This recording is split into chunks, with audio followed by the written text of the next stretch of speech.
कावड़ का एक नियम रहा है, आप लोगों के स्मरण में होगा। जितने भारत के भूमि के इस विश्व के लोग जितनी कथा कावड़ शिव महापुराण की कथा तिल्दा नेवरा में चल रही है, इसमें हम सुनेंगे कि कावड़ का नियम क्या होता है। कावड़ का जल किस जगह पर रख दिया जाए लाकर थोड़ा सा, कि जीवन में कभी संपदा की कमी ना हो जिंदगी में।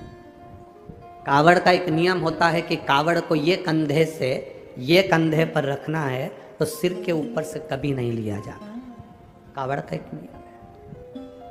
कावड़ को इस कंधे से इस कंधे पर लाना है तो सामने से लाया जाता है, पीछे से लाया जाता है, पर सिर पर से बार कर उसको वापिस नहीं लाते, सिर पर से बार कर।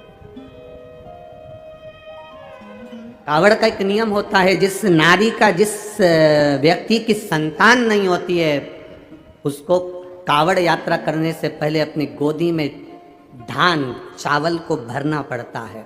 गोदी में उसको जब तक महादेव के दरवाजे तक नहीं चली जाती जब तक उसकी गोदी में वो धान चलते चलते उसकी झोली में वो हिलता रहता है। कावड़ का जल उसके कंधे पर रहता है और जब वो कावड़ जिसकी औलाद नहीं संतान नहीं, जब वो कावड़ का जल महादेव को चढ़ाती है तो पहले जल समर्पित करने के बाद फिर चावल के दाने बाबा के उस शिवलिंग पर समर्पित करती है कि बाबा मेरी गोदी में तू यहाँ तक लेकर आया है, ये गोदी खाली मत छोड़ना, मेरी गोदी भर देना, भले 25 साल हो गए।